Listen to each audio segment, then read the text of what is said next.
Vamos abrir a Bíblia em Romanos 12, versículo 1.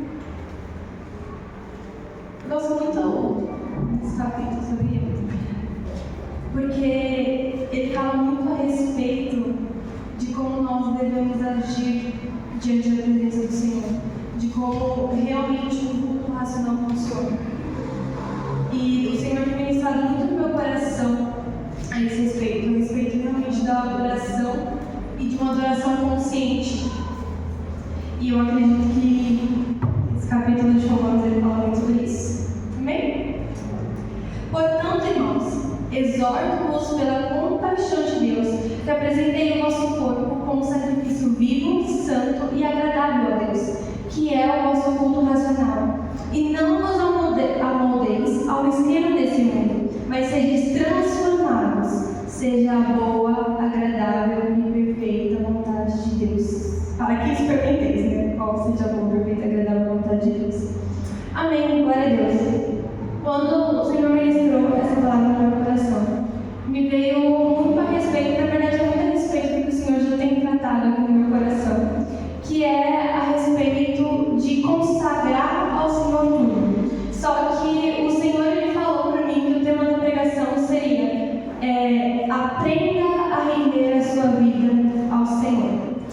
E eu quero que vocês guardem bem esse capítulo inicial, só que eu vou voltar um pouco na Bíblia, lá para Salmos. Quando a gente lê Salmos, principalmente os Salmos de Davi falava muito, louve a minha alma ao Senhor, exulte a minha alma ao Senhor. E isso é uma chave que eu quero que vocês peguem desde já. Porque quando Davi ele falava isso, ele estava dando uma ordem, um comando para o corpo dele, para que louvasse ao Senhor, para que engrandecesse ao Senhor. E isso é o culto racional. Quando nós entregamos como sacrifício, quando nós entregamos nosso corpo ao Senhor, para que seja feita a vontade de Deus. E isso tem muito a ver, na verdade, com tudo que o Senhor tem nos ensinado. Por exemplo, quando você vai orar por alguém por cura, o que você faz quando você vai orar por alguém por cura? Você declara sobre o corpo da pessoa restauração completa. Você dá um comando para o corpo da pessoa, no nome de Jesus, para que ela seja 100% curada, certo? E é exatamente isso que Davi fazia. Davi dava um comando para o corpo dele, adorar ao Senhor. Porque a nossa carne, o nosso corpo, ele já estava destinado à morte. Mas todas as vezes que nós nos submetemos ao Espírito, nós nos submetemos para que Deus faça a vontade dele. E entrando nisso, eu já quero começar falando sobre Mateus 6. Entrem lá, vamos lá. Mateus 6. Ô, gente, eu terminei a pregação hoje de tarde, viu? Então, perdão aqui se eu estiver enrolado um pouquinho com as palavras. Mas amém.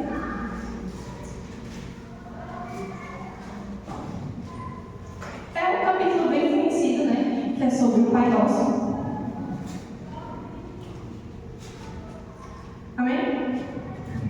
E quando orardes, não sejais como os hipócritas, pois gostam de orar em pé nas sinagogas e nas esquinas das ruas, para serem vistos pelos homens. Em verdade vos digo que eles já receberam a sua recompensa. Mas tu, quando orares, entra no teu quarto e, fechando a porta, ora ao teu Pai que está no secreto. E teu Pai que o vê no secreto te recompensará. E quando orardes, não useis repetições inúteis, a exemplo dos gentios, pois eles pensam que serão ouvidos por muito falar. Não vos assemelheis a eles, pois o vosso Pai conhece o que necessitais antes de o pedirdes a Ele. Eu vou parar por aqui, mas depois a gente vai continuar na oração do Pai Nosso. Esse versículo, ele é literalmente o que a gente tem que fazer. Então, o primeiro passo que a gente tem que fazer é entrar no nosso quarto e fechar a porta. Anotem isso na cabeça de vocês. Quando nós queremos realmente viver a vontade de Deus, na verdade, se nós queremos realmente ser cristãos, nós não podemos agir mais de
espero que você desconstrua esse pensamento também, porque esse pensamento está errado. Quando nós aceitamos a Jesus de fato, Jesus não tem só isso para nos dar. Isso aqui que vocês estão vendo é a palavra do Senhor. E todos os dias, todos os dias existe uma revelação nova dentro desse livro. Uma revelação nova do que o Senhor nos dá. E o Senhor, Ele quer muito mais do que a gente seja só apenas salvo e a gente apenas vive na igreja. Eu acredito muito de que esse ano, de 2025, o Senhor vai fazer algo novo nessa igreja. É uma coisa que eu tenho sentido muito, principalmente desde a primeira vez que eu pisei aqui na calma. Meu Deus. Eu tenho sentido muito isso desde o primeiro culto desse ano. Eu senti muito forte, eu estava orando aqui, estava eu e a Nick escalada no equipamento, a gente estava intercedendo por aqui, e eu acho que estava tocando louvor, grandes coisas. E aí o Senhor me lembrou muito daquele versículo que fala a respeito da visão que Ezequiel teve, lá em Ezequiel 47, do rio do trono de Deus vindo sobre o lugar. E a cada passo que o profeta dava, mais o anjo media 500 metros, e mais 500 metros eram acrescentados naquele rio, e falavam que todo aquele que estiver dentro desse rio vai ter vida. E o Senhor ministrou muito no meu coração para mim começar a ministrar sobre a igreja. A cada adoração verdadeira, que aumentasse mais 500 metros a presença do Senhor.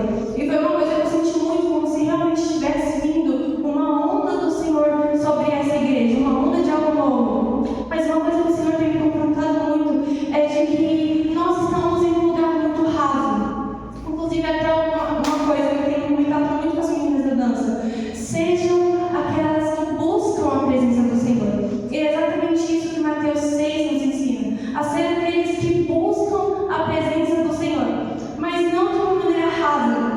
Mas a palavra do Senhor, ela fala: quando entrardes no seu quarto, fale com o teu Pai que está no secreto. Isso já é uma promessa pra gente. Nosso Pai está no secreto. A gente não precisa fazer malabarismo para Deus vir. Não. O nosso Pai está no secreto. Isso é uma promessa que foi nos deixada. Só que todas as vezes que nós vemos que o nosso Pai está no secreto, Ele também fala: não se assemelhem àqueles que fazem repetições inúteis, mas sejam aqueles. Calma, não se assemelhem àqueles que fazem repetições inúteis, porque o Pai de vocês conhece as necessidades que vocês têm. E uma coisa que o Senhor me levou a pensar também quando eu estava fazendo essa palavra é que, como nós temos gastado o nosso tempo diante da presença do Senhor, será que realmente a gente tem aproveitado esse tempo? Ou será que a gente tem pensado em nós, só em nós e pronto? Porque, cara, imagina a posição de Deus. Vamos pensar aqui como ser humano, na posição de Deus. Que coisa chata que ia ser, né? Vou usar a Raíssa de Deus. Vou usar a Raíssa de exemplo aqui. É como se a Raíssa estivesse sendo formada aqui e eu subisse aqui em cima para fazer uma homenagem para ela. Só que aí eu vou começar a falar assim: ai, nossa Raíssa, parabéns pelo seu desempenho, parabéns pela faculdade que você teve, mas gente, esse também é meu sonho. Sabe, eu acho que eu me matriculei em tal faculdade para conquistar esse sonho também, e eu acho que eu estou muito feliz porque eu comprei vários materiais novos, eu tenho certeza que vão me sair muito bem. Mas é claro, parabéns pelo seu mérito e pela sua formatura. É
Ai, gente, desculpa, calma aí que eu vou beber água. É que quando eu falo muito, a boca fica seca, fica muito fácil. Enfim, isso, em Salmos ele fala que a oferta agradável ao Senhor é um coração quebrantado diante do Senhor. É um coração contrito com a palavra do Senhor. E será que realmente nós temos tido um coração quebrantado quando a gente entra no nosso secreto? Ou será que a gente tem sido aquelas pessoas que vão lá só para bater listinha? Porque realmente, você já parou para pensar quantas vezes na sua semana você tem revelações novas do Senhor? Para pensar. Pensa agora aqui. Quantas revelações novas você teve do Senhor essa semana, quando bebeu água?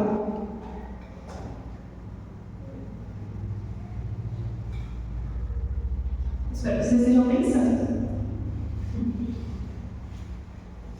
Amém? Pensaram? Eu vou perguntar para vocês, fiquem tranquilos. Mas isso fala muito sobre como o relacionamento de vocês estão com Deus. Sabe, se o Senhor se revela para você, você está varrendo a casa, glória a Deus por isso, significa que você está muito íntimo do Senhor. Mas se você pensou nisso agora, e você não teve nenhuma revelação essa semana, significa que você precisa chegar mais perto do Senhor. João 15:15, Jesus ele fala para os discípulos: eu não chamo mais vocês de servos, porque os servos não sabem o que o seu Senhor faz, mas agora eu chamo vocês de amigos, porque tudo que o Pai tem me revelado eu revelo a vocês. Jesus não revela os seus segredos para um desconhecido, mas para aqueles que são próximos, para aqueles que são amigos. Ou você chegaria no centro da cidade assim, com o seu segredo mais tenebroso que tem, chegaria no centro da cidade e falar para o estranho: ei, fiz isso, contar o segredo para o estranho assim do nada. Você tem que fazer isso, né? É da mesma maneira, Jesus, a palavra do Senhor lá em Romanos fala: quão insondáveis são as riquezas do Senhor, quão insondáveis são os seus juízos e inescrutáveis são os seus caminhos. Por que Deus ia revelar uma coisa tão maravilhosa para alguém que nem conhece Ele?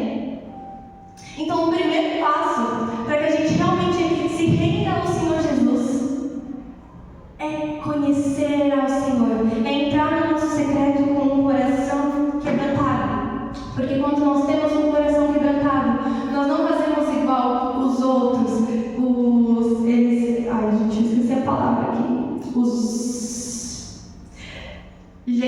eles usam a palavra gentios, mas não somos gentios agora, né? Mas seria como se fosse aquele povo hipócrita, que fala, eu não sei se hipócrita seria a palavra certa, mas eu acho que vocês entenderam esse respeito, certo?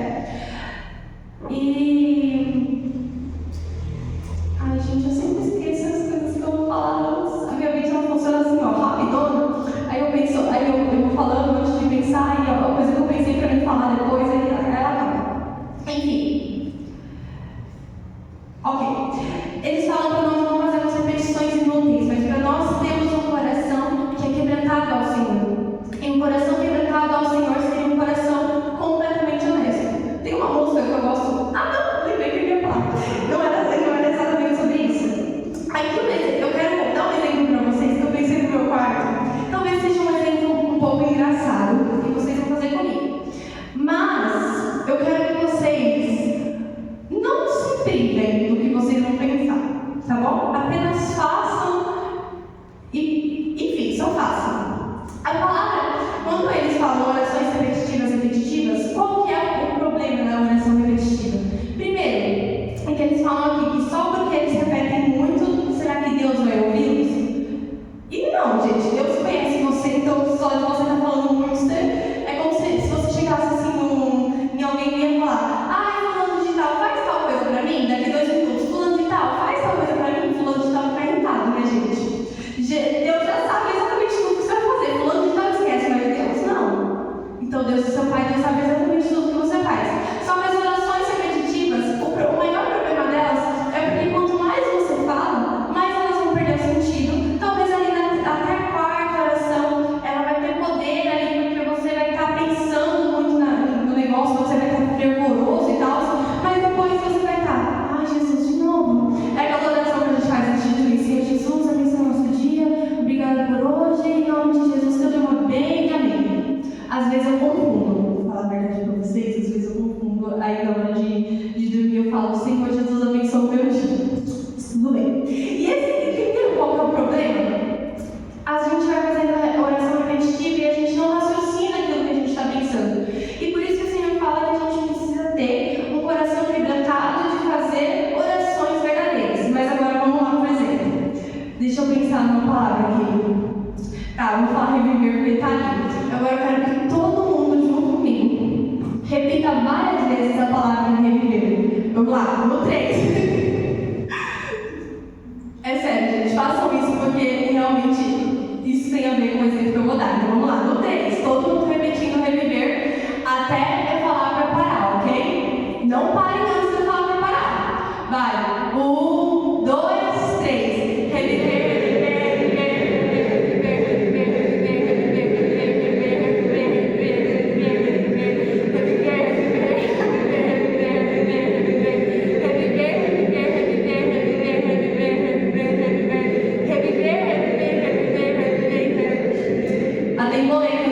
Podem parar.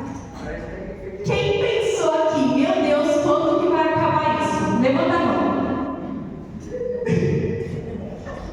Quem pensou aqui, meu Deus, essa palavra ficou muito embolada? Levanta a mão. Vai ser fevereiro. Fevereiro. Quem teve qualquer outro pensamento? Vocês nem estavam mais se ligando no que vocês estavam falando. Vocês só estavam pensando assim.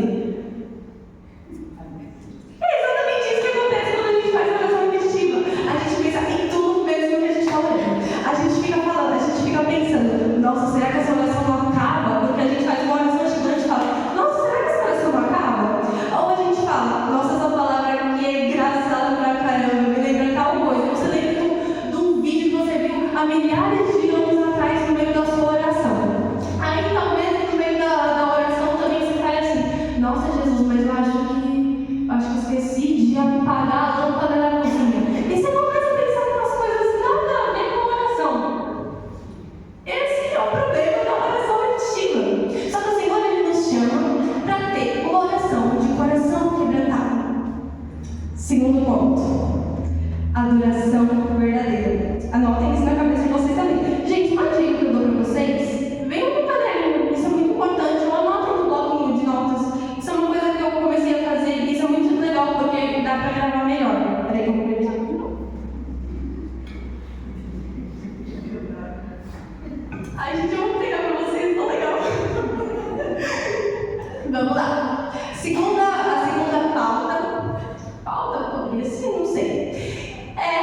São adorações verdadeiras, que entra, né, no negócio do coração quebrantado. Uma ali interliga com a outra. Vamos lá para o Pai Nosso? Ai, gente, eu achei tão legal que vocês estão lendo o Pai Nosso que Deus mostrou hoje. Vamos lá, vamos ler aqui o Pai Nosso. A partir do verso 9, Mateus 6, 9, diz assim: portanto, orai deste modo: Pai nosso que estais no céu, santificado seja o teu nome. Venha o teu reino. Seja feita a tua vontade, assim na terra como no céu. O pão nosso de cada dia nos dá hoje. E perdoa-nos nossas dívidas, assim como nós perdoamos aqueles que nos têm aos nossos devedores. E não nos deixes cair em tentação, mas livra-nos do mal. Pois teu é o reino, o poder e a glória para sempre. Amém. Vamos lá para isso. A oração do Pai Nosso, gente. Eu sei que existem vários estudos sobre a oração do Pai Nosso. E é exatamente sobre isso também que a gente tem que prestar atenção. Todas as vezes que a gente lê uma passagem bíblica, o Senhor dá uma revelação nova para a gente. Isso é uma coisa muito incrível. Mas o Senhor só dá revelações novas àqueles que são íntimos. Vamos lá. Ai, me senti tão íntima de Deus agora falando isso. Ai, gente, perdão aí. Vamos lá. A oração do Pai Nosso, ela começa com: Pai Nosso que estás no céu, santificado seja o teu nome. Isso significa que a pessoa que está orando o Pai Nosso, primeiro, ela está reconhecendo que Deus é o nosso Pai. Primeiro, ela está reconhecendo que Deus tem um papel totalitário de Pai na nossa vida. Então, Ele já sabe daquilo que nós precisamos. Deus nos dá amor também.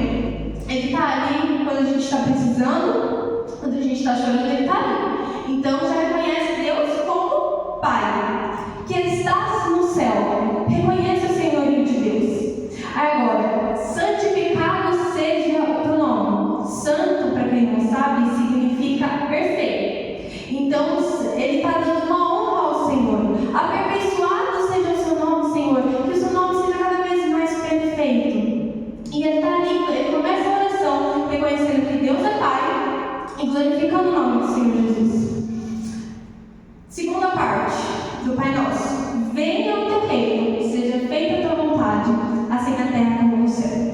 O Senhor, ele sabe muito, inclusive, para mais vezes versículo, mas enfim. Venha o teu reino, seja feita a tua vontade. Quando a gente lê esse versículo, a gente nem entende nada, né? Ah, não, esqueci de uma parte, gente. Venha o teu reino, seja feita a tua vontade, assim na terra como nos céus. E quando a gente lê esse versículo, a gente fica, nossa, mas por que assim na terra como no céu? Era uma coisa que eu tinha muito na minha cabeça. Por que assim na terra como no céu? E o Senhor começou a ministrar muito isso no meu coração. Quando a gente ora para que venha o reino de Deus assim na terra como nos céus, o que é o céu? O céu significa a plenitude de Deus, onde a vontade de Deus é absoluta lá. O governo de Deus é absoluto lá. O Senhor, ele governa lá, tanto que no céu não existe mais choro, não existe mais tristeza, não existe nem luz do sol, porque as pessoas que estão lá em cima são iluminadas pela glória de Deus. Aquelas pessoas que estão no céu, em breve seremos nós, Maranata. Essas pessoas que estão no céu, elas não precisam de mais nada, porque Jesus é o suficiente para elas. Então, quando a gente ora, Senhor, que seja feita a tua vontade, assim na terra como nos céus, nós estamos orando, Senhor, estabelece o seu governo aqui na terra também. Senhor, eu me submeto, porque o Senhor é o meu Pai. Preste atenção agora nisso. Porque o Senhor é o meu Pai, porque o Senhor é santo e porque o seu nome dura para sempre. Senhor, eu me submeto à sua vontade. Então, que seja feita a sua vontade assim na terra como nos céus. Porque quando a gente olha isso, como ele começa reconhecendo que Deus é Pai, ele está reconhecendo também que a bondade de Deus sobre a vida dele é completamente absoluta. Então a gente chega a um ponto onde a gente fala, Senhor, eu me submeto à sua vontade, porque eu reconheço a sua bondade, porque a sua bondade sobre a minha vida me constrange, e por ela me constranger, eu quero receber cada vez mais. Então, Senhor, eu me submeto à sua vontade. Então, que seja estabelecido o seu reino e a sua vontade, assim na terra como é nos céus. O pão nosso de cada dia nos dá hoje. Gente, isso aqui me deu uma lapadinha quando eu li. O pão nosso de cada dia nos dá hoje. Senhor, dá-nos a porção necessária. Existe um versículo que eu gosto muito, que eu acho que é de Provérbios. Eu acho que é de Provérbios, eu sei que foi Salomão que escreveu, que fala, Senhor, não me deixes nem rico demais, para que eu, amando o dinheiro, o abandone, e nem me deixes pobre demais, para que eu, morrendo de fome, o amaldiçoe e morra, mas me dê o que é necessário. E é exatamente isso. O pão nosso de cada dia nos dá hoje. E entra em outra passagem também, que é aquela passagem do não vos preocupeis com o que vocês vão fazer, com o que vocês vão comer, com o que vocês vão vestir, mas buscai primeiro o reino de Deus e a sua justiça, e todas as outras coisas, as demais coisas que vocês precisam, serão acrescentadas. Basta cada dia ao seu mal. Então a gente não pode ficar ansioso também com aquilo. E uma coisa que, eu não lembro quem falou, alguém que eu acho que era, enfim, falou uma frase que me pegou muito, que é, nós precisamos aprender que a porção que é nos dada é exatamente o que a gente precisa hoje. Gente, se Deus é o nosso Pai, se até agora a gente já reconheceu que Deus é Pai, se a gente pediu para que o Senhor estabelecesse a vontade dele na nossa vida, não é possível que Deus dê pouco para a gente ou demais. Certo? O Senhor, ele sabe exatamente o que a gente precisa. Então, quando a gente faz essa oração, é do tipo, Senhor, eu não quero o que eu quero, a porção que eu quero, mas a porção que eu preciso. Porque o Senhor sabe a porção que eu preciso. Porque se for depender da gente, a gente vai querer receber a bênção amanhã já. O Senhor vai prometer pra gente hoje, sei lá, uma casa e 3 filhos. Se tem 14 anos, e você vai querer amanhã a bênção já. Gente, você precisa ser preparado para receber a bênção. Cada dia tem uma porção. Se você receber a bênção do nada, você não vai suportar, sabe por quê? Porque o seu braço vai estar fraco. Uma coisa que o Senhor ministrou no meu coração esses dias lá dentro da casa.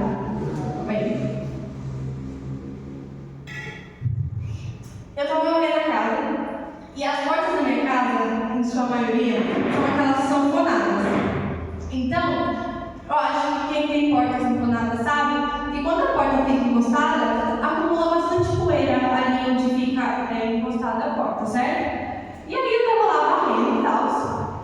Passei vassoura debaixo do guarda-roupa, passei debaixo da cama, passei tudo assim, ó. Mas aí quando eu chegava no cantinho da porta, eu não passava. E aí eu tava no cantinho da porta da minha mãe, o Senhor falou pra mim: tá vendo isso que você tá fazendo? Eu falei: eu tô varrendo aqui. Aí ele falou: é exatamente isso que acontece. Você quer limpar a casa inteira, mas você não quer limpar os cantinhos que restam. E eu falei: olha só, né? Aí eu fui lá, abri a porta e comecei a varrer. E o Senhor começou a ministrar mais no meu coração. Isso é o que acontece quando você escolhe os pecados de você renunciar. Peraí, gente, vai ter a ver, tá? Com o que eu vou falar. Eu sei que agora parece que não tem a ver, mas vai ter a ver. É isso que acontece quando você quer renunciar só os pecados que você acha grandes demais e não os pequenininhos. Porque por mais que agora seja só uma poeirinha, você não vai varrer hoje, você não vai varrer amanhã, daqui 3 anos você não vai varrer e vai formar um bolo de sujeira. E quando você vai ver, já vai ter sujado um montão da porta. Só porque você não varreu esse dia. Assim, eu me ensinou no meu coração. Você precisa sondar o seu interior, porque você sabe exatamente aquilo que tem te afastado do Senhor. Você sabe exatamente aquilo que tem te tirado da presença. Mas você não tira por achar que é pequeno demais. O Senhor, Ele não oculta os nossos pecados. Pelo contrário, Ele nos mostra para que a gente limpe. O Senhor, Ele nos ajuda a limpar. Só que existe um problema muito grande, que a gente fala: é pequenininho demais, tudo bem. Aí o pecado é pequenininho demais. Às vezes gente, eu não estou julgando ninguém, eu estou me julgando também, tá bom? Eu já estou entrando aqui. Às vezes o pecado pequenininho demais é reclamar da vizinha.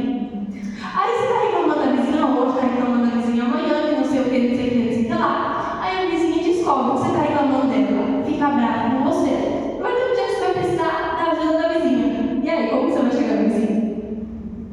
E é exatamente isso que acontece com o nosso pecado. Porque a gente acha que... Não, calma, gente. Brigar com a vizinha é um pecado, tá? Não entendo mal. Mas é exatamente isso que acontece com o nosso pecado. A gente acha que o pecado hoje é pequenininho, aí a gente começa a cometer amanhã, depois de amanhã, e assim vai. E aí vai chegar uma hora que o pecado vai ser tão grande que a gente não vai conseguir se libertar direito do pecado, porque o pecado já vai ter enraizado na gente. Tá, Letícia, o que isso tem a ver com o pão nosso de cada dia? Vamos lá. Vamos voltar para a casa suja. A porta vai estar suja. E a gente não viu um louvor hoje que chama Uma Nova História. Deus tem para mim. E quem que sabe? O apóstolo falou aqui agora. Quem que sabe sobre quem é essa história? Nossa, gente. Vou reformular a pergunta, que eu acho que eu perguntei errado, tá? Sobre quem que é essa música? Uma Nova História. Abraão? Abraão é reconhecido por ter fé. Aí o pai foi condenado. Ele é reconhecido por ter muita fé. E aí, quando a galera geralmente vai ministrar sobre Abraão e tal, eles falam: Abraão e tal, ele confiou muito em Deus e tal, e Deus é o Deus da promessa. Ai, calma aí. É o Deus da promessa, que vai fazer promessas na sua vida e tal. E isso não está errado, gente. Isso está completamente certo. O Senhor é um Deus de promessas. Só que às vezes a gente exalta tanto o fato de Deus ser um Deus de promessas. Calma, a gente às vezes exalta tanto a promessa que a gente às vezes quer. Eita, gente. Às vezes a gente esquece de Deus. Mas a gente tem que seguir o exemplo de Abraão também. Porque Abraão, ele era um homem que, por mais que ele tinha recebido a promessa de Deus, nasceu Isaac, ele amava muito mais a Deus do que a promessa, ao ponto de quando Deus pediu para que Isaac fosse entregue, ele entregou Isaac, porque ele amava muito mais a Deus do que a promessa. E o que isso tem a ver, Letícia?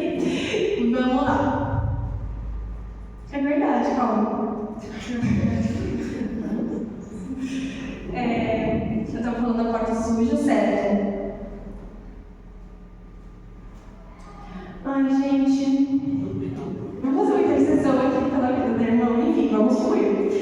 O que eu queria chegar no ponto, né? Eu não sei como que eu introduzi, mas como que eu quero chegar no ponto.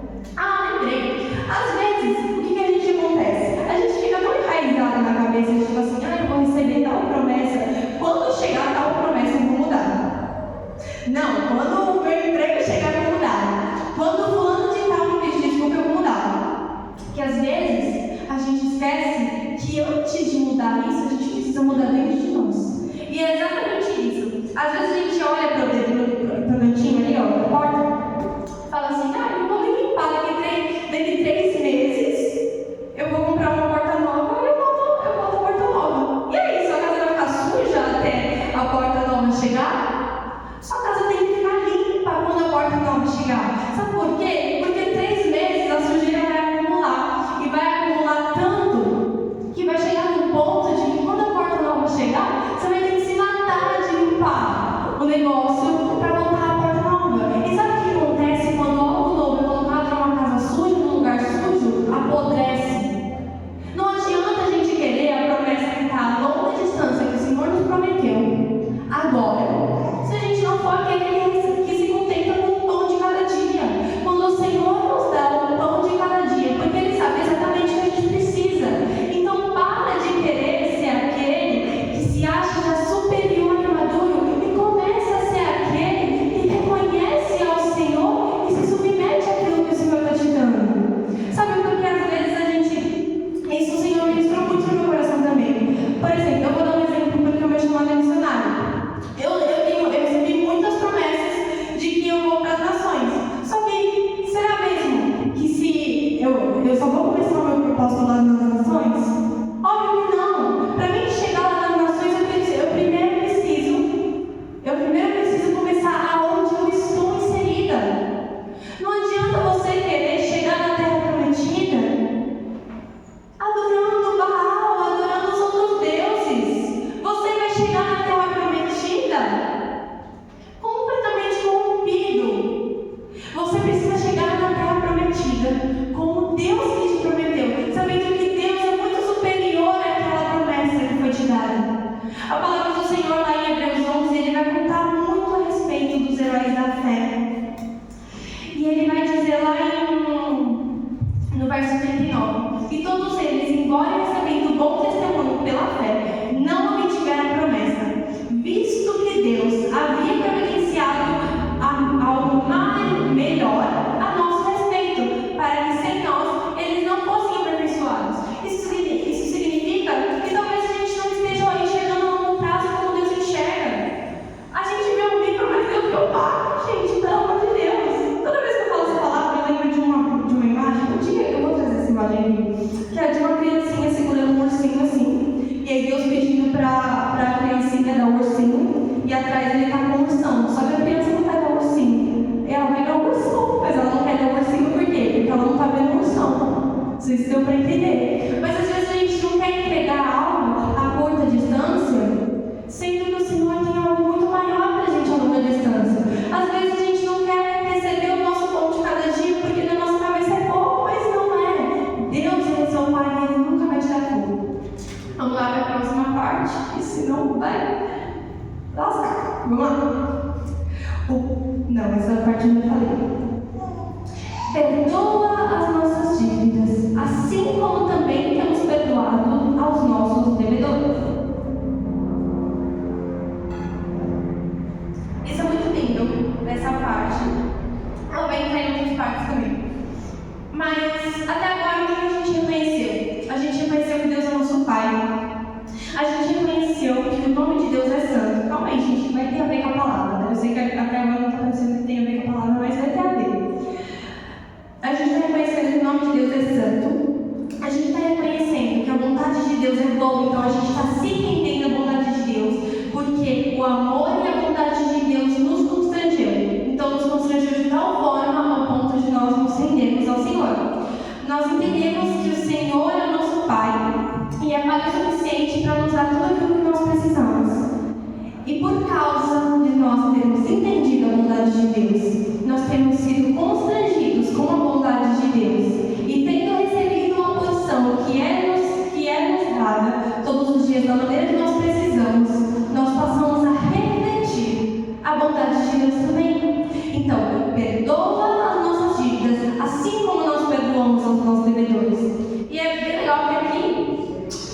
enfatiza bem no verso 14 que fala assim: porém, se não perdoardes os homens as suas ofensas, também vosso Pai Celestial não vos perdoará. Se, porém, não perdoardes aos homens, tampouco vosso Pai vos perdoará. Sabe por quê? Porque a nossa mente de ser humano, ela é tão limitada que às vezes a gente olha para o irmãozinho que fez coisa errada e a gente fala: fez coisa errada demais, irmão, não merece meu perdão, não. Ei, você está achando que você é o santo também? Cara, Deus morreu por você, Deus não te deve nada, mesmo assim Ele te perdoou. Você não merece o perdão de Deus, mesmo assim Ele te perdoou. Se a graça de Deus ela foi suficiente sobre a sua vida, você precisa também repetir essa graça e derramar sobre essa graça sobre o seu irmão. Então aqui é exatamente isso que fala: quando você é constrangido pela bondade de Deus, entende que você não é digno do amor de Deus, o que você vai lá e faz? Você começa a agir como Deus age. Você começa a repetir aquilo que você tem recebido, porque você não tem como entregar algo que você não recebe. Então vamos lá, que vai chegar aqui o desfecho do segundo ponto. Uma adoração consciente é aquela adoração onde a gente entende exatamente o que a gente precisa, mas a gente clama pela vontade de Deus. E também uma adoração consciente é uma adoração onde a gente canta do nosso coração todas as coisas que o Senhor tem nos concedido por causa da vontade do Senhor. Então, quando a gente olha que o Senhor nos perdoa, e assim como nós perdoamos aqueles que nos têm aos nossos devedores, a gente está falando: Senhor, o Senhor me constrange tanto com o seu amor que eu vou refletir a sua graça, porque eu entendo que a sua vontade é boa, perfeita e agradável sobre a minha vida, e é da vontade de Deus que você perdoe o seu próximo, para que você também seja perdoado. Amém? Vamos lá para o... E não nos deixes entrar em tentação, mas livra-nos do mal. Aqui é basicamente tudo que eu falei. Quando você entende o amor de Deus, você é constrangido por esse amor, você pede o quê? Para que seja feita a vontade de Deus. Gente, pelo amor de Deus, não é da vontade de Deus que você passe por tanta provação e tanta luta, não. Não é da vontade de Deus que você fique caindo em pecado. Então, quando a gente fala que seja feita a sua vontade, a gente está dizendo também: Deus, que eu posso ser livrada da tentação, que o Senhor não me deixe entrar em tentação e me livre do mal. Mas como que a gente é livrado da tentação e livrado do mal? Fixando os olhos em Jesus, tendo um coração santo com o Senhor. Então, quando a gente clama por isso, quando a gente clama para que o Senhor nos livre da tentação e o Senhor nos livre do mal, a gente está dizendo: Senhor, que o meu coração ele possa estar tão constrangido com o seu amor todos os dias, ao ponto de que talvez o pecado não me chamar, mas ao ponto de que eu estou tão apegada ao Senhor que o pecado, estou nem aí com o pecado. É como se Pedro tivesse andado sobre as águas e não tivesse olhado para a onda. E sim, para Jesus, ele não ia cair, porque Jesus ia sustentar ele. Então, quando a gente clama: Senhor, que o Senhor possa nos livrar das tentações, livrar-nos do mal, a gente está falando: Senhor, dá-nos um coração santo, dá-nos uma mente que ama o Senhor, dá para a gente o primeiro amor de verdade. Uma coisa que o Senhor me ensina muito é a consagrar o meu corpo ao Senhor. E isso tem muito a ver com você dar ordens do seu corpo para que o seu corpo glorifique ao Senhor. Então, por exemplo, você vai orar pelo seu ouvido. Então você ora falando: Senhor Jesus, que o meu ouvido possa reconhecer ao Senhor, que o meu ouvido possa reconhecer a sua voz e saber discernir quanto é a sua voz e a dos homens, que o meu ouvido ele tenha ampla obediência ao Senhor. E assim você vai estar aprendendo a orar e a ministrar para que você seja cada vez mais aquele que consegue ouvir a voz de Deus, aquele que se desliga mais das vozes do mundo e começa a ouvir a voz de Deus. Isso tem muito a ver com se sujeitar, porque quando a gente se sujeita de verdade, a gente está falando: Deus, faz essa vontade. E a vontade de Deus é que a gente vive a plenitude dele. Amém. Pois teu é o reino, o poder, agora e para sempre. Amém. Aqui ele termina dando glória ao Senhor, porque depois de ter sido constrangido com o amor de Deus, ter recebido o amor do Pai, Deus tem estabelecido a vontade dele sobre a vida, sobre a sua vida. Você reconhece o quão poderoso é a glória do Senhor, e você não tem outra alternativa além de louvar. E é exatamente essa oração que a gente precisa fazer, para que nós possamos estar cada vez mais próximos ao Senhor Jesus.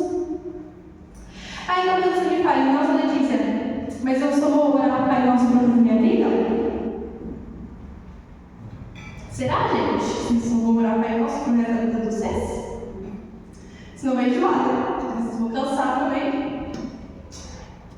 Quando eu falei sobre que o Senhor ama corações quebrantados e a gente ainda está na pauta de adoração verdadeira, uma adoração verdadeira é o quê? Você simplesmente chegar ao Senhor e ser simplesmente honesto ao Senhor. Fala, Senhor, talvez a sua oração seja, Senhor, olha, me falaram que se eu vier aqui para o meu quarto, o Senhor vai me encontrar. Eu não sei como que faz isso, não sei como que funciona. Mas só me falaram para mim vir para o meu quarto e que o Senhor vai me encontrar. Então eu estou esperando. Meu, essa oração que você achou que era inútil para Deus, sabe o que ela gerou? Ela gerou fome no seu coração, porque você entendeu que Deus vai te visitar no seu quarto. Ela gerou no coração de Deus uma atenção sobre a sua vida, porque você tem fome e fome chama a atenção de Deus. Ela gerou no seu coração uma expectativa de ser encontrada. E mais ainda, ela entendeu que ela tem a necessidade de ter um pai. E de que Deus é o pai que ela precisa. Essa oração que você achou que era completamente inútil, é a oração que vai alavancar a sua vida. Sabe, às vezes a gente não pode se render e chegar no nosso secreto e falar a verdade para Deus. Porque de verdade, o Senhor, Ele conhece o nosso coração, mas Ele quer ouvir da nossa boca. O que realmente está acontecendo? É tipo quando a sua mãe, ou alguém que conhece muito você está triste e ela chega e você fala, fulano de tal, o que aconteceu? Ela sabe o que aconteceu, porque ela te conhece. Mas ela está esperando sair da sua boca para que ela te aconteça. É assim com o Senhor também. O Senhor está a todo tempo no quarto de vocês, esperando vocês. Porque é uma promessa que o Senhor nos deixou. Só que o nosso problema é que às vezes a gente acha que Deus é grande demais e longe demais. Deus é grande demais, sim. Deus está no trono, sim. Deus é o Rei dos Reis, é. Mas Ele também é o seu Pai. Ele também é o seu amigo, que está no seu quarto te esperando. Ele mesmo com toda a glória que Ele tem, Ele escolhe ser um Deus de perto, um Deus presente na sua vida. A palavra do Senhor lá em João 14 fala, eu não vos deixarei órfãos, mas eu voltarei. Eu voltarei, calma, eu não vos deixarei órfãos, mas eu enviarei a vocês um Consolador. O Senhor Espírito Santo é o nosso Consolador, e Ele está no nosso quarto todo dia esperando a gente. E, gente, de verdade, a palavra do Senhor fala que Ele intercede por nós com gemidos inexprimíveis, ou seja, Ele sabe muito mais do que a gente precisa. Mas a gente não consegue ter uma conversa, uma intimidade de verdade com Deus se a gente não falar. Mas também, assim, quando você está no seu quarto, dentro é uma oração verdadeira. Não gasta seu tempo falando, ai, Jesus, ai, um carro, aquele bem bonito que eu vi ali da Aston Martin, que tem um turbo lá. Não. Gasta o seu tempo de verdade com Deus, falando ao Senhor tudo aquilo que o seu coração deseja. Sabe por quê? Porque o Senhor, eu já falei isso aqui, eu vou repetir até que vocês entendam. O Senhor, Ele se revela aos seus amigos, aqueles que estão próximos. E o Senhor não nega a revelação, mas Ele só revela aqueles que estão próximos. A palavra do Senhor lá em Isaías, se eu não me engano, 51. Eita.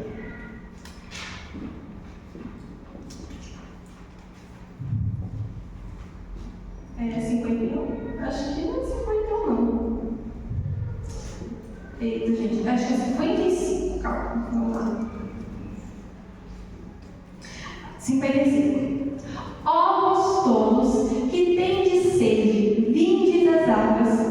Os que não têm dinheiro, vinde, comprai e comei. Vinde, comprai vinho e leite, sem dinheiro e sem custo. Porque gastais o dinheiro naquilo que não é pão? E o produto do vosso trabalho naquilo que não pode satisfazer?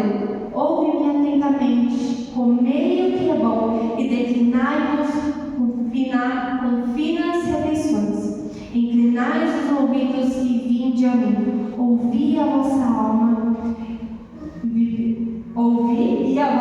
viverá. Farei convosco uma aliança eterna, dando-vos as fiéis misericórdias prometidas, vez que eu estava lendo esse versículo, eu estava envenenado esse versículo. E o Senhor ele me ensinou no meu coração: por que você gasta tanto seu tempo com aquilo que não é minha presença? Sabe, por que a gente gasta tanto nosso tempo com preocupação? Se a gente confia na vontade de Deus, ou você confia ou você não confia, irmão. Está na hora da gente aprender e se decidir. Será que a gente confia de verdade na presença de Deus? Ou será que não? Porque se a gente ficar tão preocupado com o futuro, eu acho que a gente não confia. Nós precisamos começar a gastar nosso tempo aos pés do Senhor. E isso é um tempo consciente. Isso é uma adoração de culto racional. É a adoração do tipo assim, talvez você poderia estar fazendo qualquer outra coisa. Você está com zero vontade de ler a Bíblia e de orar. Mas você vai lá e faz o quê? Ler a Bíblia e ora. Uma coisa que o Senhor tem me ensinado muito e mandado muito a fazer, tem sido um pouquinho dolorido. É todas as vezes que eu tenho vontade de ler a Bíblia, eu vou lá e ler a Bíblia. Porque eu preciso aprender a disciplinar a minha alma de que eu preciso buscar ao Senhor, de que o meu tempo precisa ser gasto na presença de Deus. E tipo assim, quando eu estou lendo a Bíblia aqui, eu geralmente começo com 2 capítulos. Aí chega aqui na metade do 1 e falo, nossa, tomara que acabe logo. Aí só que eu tive esse pensamento, eu já acrescento mais um capítulo. Aí eu vou ler um capítulo. Nossa, eu não estou entendendo nada, eu nem gostei desse capítulo aqui. Acrescenta mais um capítulo. E a gente tem que aprender a disciplinar a nossa alma de acordo com o Senhor. É uma coisa, inclusive, que ontem o Senhor até tocou no meu coração. Porque hoje a gente precisava acordar cedo para ir lá para o aniversário do apóstolo Rodevaldo. E aí eu falei assim, não, eu nem fiz meu devocional hoje, vou só dar uma lidinha aqui. Mas eu falei assim, não, vai ler 2 capítulos. 2 capítulos pelo menos. Realmente, sim, Jesus, vou ler 2 capítulos. Li 2 capítulos. Isso significa que a gente não pode deixar para trás o nosso tempo com Deus. O nosso tempo com Deus precisa ser completamente negociável. Porque de verdade, gente, vocês querem viver a verdade absoluta de Deus, a vontade absoluta de Deus? Você precisa realmente gastar tudo que você tem no Senhor. Não é só você servir no ministério, é você realmente conhecer a Deus e conhecer as verdades do Senhor. Apocalipse. Calma. Às vezes a gente tem muita mentalidade de que a gente já conheceu tudo a respeito de Deus. Só que eu tinha muito essa mentalidade também. E às vezes eu tenho. E todas as vezes que eu tenho essa mentalidade de que não existe algo novo no Senhor, eu falo, Senhor, eu sei que existe muito mais. Porque lá em Apocalipse vai falar, quando João ele tem a visão dos anjos, quando João ele vai descrever uma nova visão de anjos que ele tem, ele fala, e eis que eles cantaram um cântico novo ao Cordeiro. Quando eles estavam cantando cânticos novos ao Cordeiro, é porque eles descobriram, eles tiveram a revelação de novas coisas a respeito de Deus. Então, se os anjos que estão mais tempo na terra, que existem mais tempo do que a gente, têm revelação do Senhor, por que a gente não quer ter? Será que a gente realmente conhece tudo a respeito do Senhor? O Senhor tem muito mais para nós. O Senhor tem muito mais para ministrar nos nossos corações. E a gente precisa aprender a ser servos bons e obedientes, a ser amigos, aqueles que se achegam ao Pai. Amém? Vou fazer uma coisa diferente aqui. Alguém tem alguma dúvida a respeito? Alguém quer perguntar alguma coisa? Não? Deixa eu achar, Senhor. Amém. Então, glória a Deus. Então, eu espero que os irmãos tenham ficado com essa palavra. E realmente sejam aqueles que amam o Senhor. Provérbios 5:2 é um versículo que eu gosto muito, que é um versículo que tem sido realmente a minha oração nesses últimos tempos. A glória de Deus é encobrir as coisas, mas a glória de Deus. A glória de Deus é encobrir as coisas, mas a glória dos reis é examiná-las. O Senhor, Ele oculta certas coisas para que a gente se aproxime mais dele. Às vezes a gente acha que Deus não está falando, mas na verdade Deus está sussurrando para que a gente chegue mais perto dele, para que a gente seja mais íntimo do Senhor. Que nós venhamos a ser aqueles que olham para a palavra do Senhor e falam, Senhor, eu não me contento só com isso, eu quero mais. Eu quero entender mais o Senhor, porque eu sei que existe um rio gigante sobre o Senhor. Eu sei que existem águas que as pessoas nunca chegaram. E eu quero chegar. Eu quero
esse atributo. E ele fala que é diferente de uma pessoa que é manipuladora. Uma pessoa persuasiva é uma pessoa que apresenta argumentos e sem poder nenhum, sem colocar poder nenhum em cima de você. Você acredita nesses argumentos, porque você, nesses argumentos e fatos, né? Porque é basicamente a mesma coisa. E o Senhor é exatamente isso. O Senhor, Ele está mostrando pra gente todos os dias a graça dEle, o amor dEle e toda a riqueza dEle. E que sejamos aqueles que escutam a voz de Deus, que ouvem